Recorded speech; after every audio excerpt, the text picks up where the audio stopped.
Yo, this is Daniel, Show of Force. If you had $20,000, what cool things would you do with it? Why not just ask the all-knowing ChatGPT for maybe some ideas? ChatGPT likes these long-ass answers, but yeah, you could do, like with 20k, you could take an epic adventure trip, something like Antarctica, cool. This is be a cool idea. Invest in a high-impact learning experience, okay. Learning more. Customized project car. Buy and customize a used sports car, Porsche, Nissan. I don't really see bluffing the 20k, bluffing it off in a huge pot. I don't really see that. That should be number one. So of course, this is the topic of the video. We are playing 5100 on GG. We are playing heads up because I was sitting in the lobby. This guy joined, this reg joined me from Hong Kong to play me. And I studied, I worked a lot on my heads up game again recently. So I don't mind playing, seeing what's up. This was the craziest hand of the day. It really stuck with me. I really thought about it for the rest of the day. We are gonna do an in-depth dive into high-level play. We're gonna look at a mix of GTO but also adjusting to people. You will learn a lot regardless of the format you play, so let's just jump right in. We are going through the action step by step, and I'm gonna do a mix of, we're gonna see street by street how I play, then we're gonna check it in the solver. The recording of the footage is not that good. I'm not the greatest apparently at recording tables, so yeah, we're just gonna break it down and it will be laggy. First off here, pre-flop move, we open 3x. This is the strategy I studied and I'm very well prepared in. And also at GTO, the deeper stacks you go, heads up here, the bigger you should open. So I open, he calls, we take a flop, and the flop is ace-5 for rainbow. I am betting small here, and you may think maybe I am range betting here. Well, no, not at all. Let's actually think about what's going on pre-flop to figure out the flop play. Well, pre-flop I'm opening 3x. That already means his defending range will be much tighter. I'm gonna look out for boards where he hits hard. This is one of those boards. He will have ace-4 off, ace-5 off, he will have pocket 5s and pocket 4s. And he has those at a higher density than me because I open very wide compared to him. So I have to be careful. Now with my hand selection, 6-7 here with the double backdoor flush draw blocker. It is irrelevant at this point, at this stack depth. It is very important who has the nuts when we are 200 BB and this huge SPR. It will be important who has the nutted hand, so these very high equity draws, I will have to bet them very often. So I bet my hand. And he calls. Let's jump to GTO Wiz. So I set up the sim here, made my head smaller. And we see he has 4s, 5s, ace-5, ace-4, quite relevant. And this is our betting range. Again, not betting range here. And with our specific hand, yes, we are betting very high frequency with this very nutted draw. So now we get a 9. This is quite good. Having a diamond will make me bet even more because now we can also block backdoor flushes getting there. So this hand has higher potential than without a diamond. And again, very strong draw. Here I am thinking about polarizing. I want to start polarizing my range here. Basically I'm saying I'm gonna bet top pair good kicker plus. So as you see here, I am going for like a 2x spot turn barrel, quite big. We want to build the pot because we are 200 BB deep, and I still have the nutted advantage, especially after he doesn't check raise flop. Now back to GTO Wiz, and we see actually the imposition barrel size here is, I hate this 40%, is like half pot. And there's definitely good reason to do this as well. The solver generally likes the in-between, just like the more mergy sizes. If we add in here, let's say a 2x spot bet, and let's see if it chooses it. So yeah, it does like 2x spot as well. I can see an argument for betting more mergy on the 9 and going more basically depolarized for value, and value betting a 9 quite often as well. That's definitely fine, but here I would prefer just polarizing. If we take a different card, so if we would take a different card like a Broadway now, we see the solver does prefer the polarized sizing, and it actually goes quite huge to set up a shove.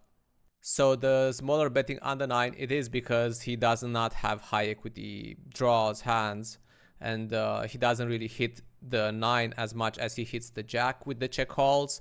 So we are forced to polarize more on the jack to tax the gut shots, the Broadway gut shots he can have, and we can no longer value bet thin on the jack. But I still do kind of like the same thing on the 9 here in terms of hand selection. And let's go with the 2x. And right now, just take a second, like the video, and let me know in the comment if you like this kind of breakdowns. I'm really going in depth. I know this is not for everyone, but I am targeting like a more advanced audience. So let me know if you like what you're seeing here. Okay, back here we see with 6-7, we are always betting this hand.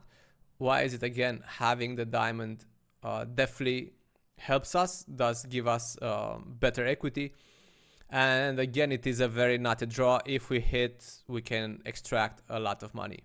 So he calls and we get this river. And now we really want to break down what's going on here. We polarized on the turn. And who does this run out favor? Well, it definitely favors us. Why is that? Well, first of all, the not straight. We have 8-6 offsuit. He should not defend that. And I will battle 6-8 off. Sometimes on the turn for sure, especially with the diamond. So I do get here with the nuts, the exclusive nuts he will never have, which allows, generally will allow me to go for huge sizes here on the river. I do have still the 4s and 5s, 9s, ace 9. I have a big advantage I can put big pressure with, and that's very relevant. That's how you construct your strategy here. I'm thinking like, where do I have exclusive advantage? I do have it, and I can use that to create huge sizes. Now, do I bluff my hand? Do I turn my hand into a bluff because I'm not really winning that much? Well, at GTO, I would say probably not, right? I hit the 7, I can bid 4x of diamonds, I can bid some diamond floats on the turn, some naked diamonds. I win against some hands, and I still have way better, like other 6x blockers, for example, to bluff here, to basically block the nut straight. So I could see how at GTO this hand would just prefer to check it back here. And if we look into GTO Wiz, we do see here it is mostly shoving, and our hand is actually not really shoving here. The EV difference, it's a bit significant. It is significant. I mean, for this huge pot, it's not crazy, but yeah, clearly higher EV to check. And most people will just stop here with their solver analysis, with their hand analysis. But if you want to play high stakes, you want to go a few levels beyond. And here, what I'm thinking on the river is like, okay, my hand probably is a check here. I'm not claiming I know every run out solution, but I know my range roughly, and I know poker. So yeah, I know this is not the best bluff. But then I would ask myself, then I'm asking here myself, can I find reasons why this hand could be a plus EV bluff? Take a second and think. We saw at GTO this hand is not bluffing. Can you think about a reason? Type it in below, maybe pause the video if you want to really test yourself. Reasons to maybe bluff a hand like this. Okay, because intentionally I did not show you the out of position strategy by now. Well, let's just start from the basics. Why would the check back hand, a bluff candidate with a check back, would be a plus EV bluff? Well, of course, when the opponent is overfolding. And let's see if my opponent would be overfolding maybe this pot. Well, I know at GTO, especially 200 BB, he needs to have quite some slow plays from the flop with 2 pair and then maybe even some sets. And I don't expect him to know that. I don't expect him, when I bet quarter pot on the flop, I think I'm capping him more than at GTO. So basically I do think his range by the river here will be quite capped, more capped, and that will make him overfold. Like with a huge shove here, like an all-in shove, like 20k on the line here, is he really gonna call me with weaker than 2 pair? I also have like the 6 of diamonds blocker in case he has some 6-3, 6-8 of diamonds. But he's not, I don't think an opponent here like him, I did not think he's gonna look me up too thinly. And I block most of his 2 pair, like ace-7 off on the river. That's a big chunk of his 2 pair. Ace-4, ace-5, I'm thinking he's fast playing it almost always on the flop. Ace-9, that's also a possibility, but in the preflop solution he should 3-bet it half the time-ish. I'm not sure if he's doing that. So basically a lot of his strong hands are blocked here by the river. So if I shove, I do think there's a decent chance he is overfolding. Thus I can bluff more than my 7 blocker blocking his most common 2 pair ace-7 off can be quite handy, especially when combined with the 6 of diamonds in my hand. So really quick now in the solver, looking at his call versus shove range.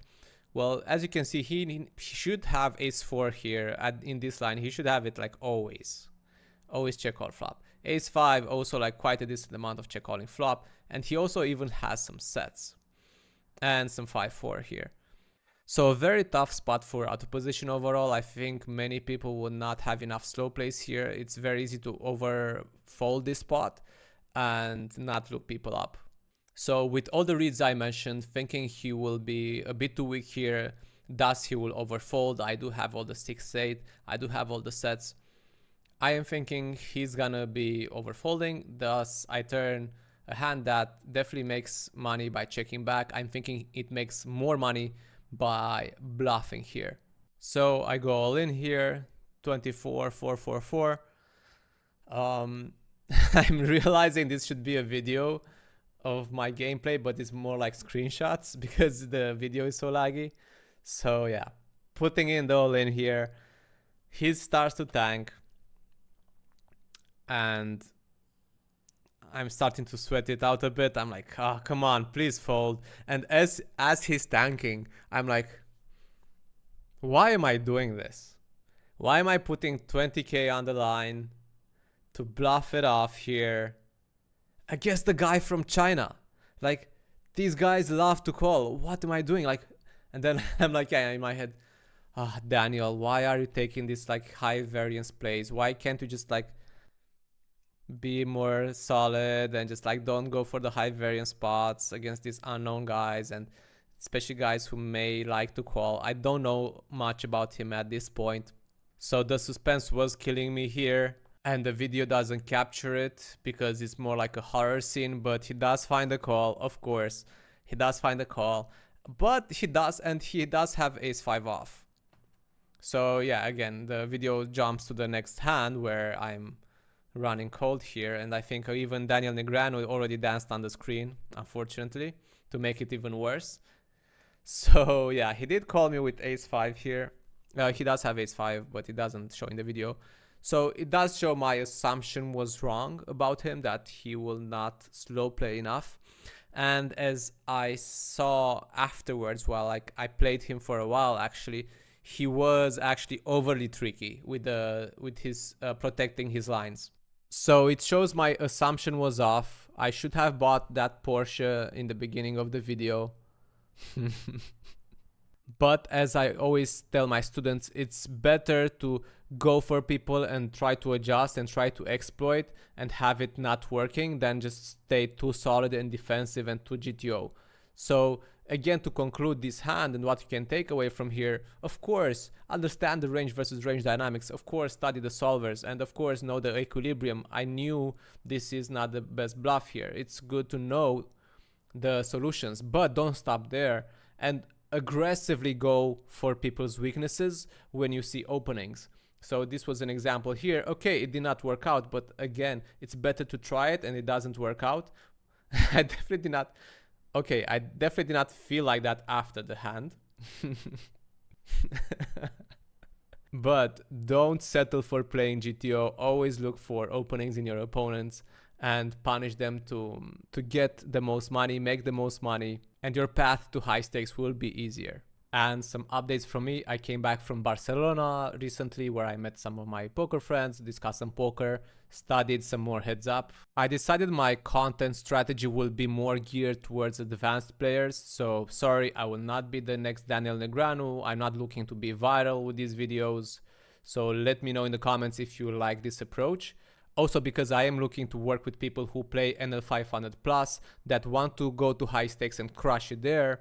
I'm only looking for the highest potential people, so you can just DM me on Discord and we can have a bit of a chat and see if there's a fit. A lot of you guys were asking for another video, so here you guys go. Drop some love in the comments, subscribe of course, like this video, and I'll see you guys next time. Peace. Yeah, it's the pokers. I play it every day. Got the sturdiest chip stacks from tourneys to 6 max. Hate us for nothing. Straight flush or bluffing. Please believe I'll be caking and crushing. Yeah, it's the pokers. I play it every day. Got the sturdiest chip stacks from tourneys to 6 max.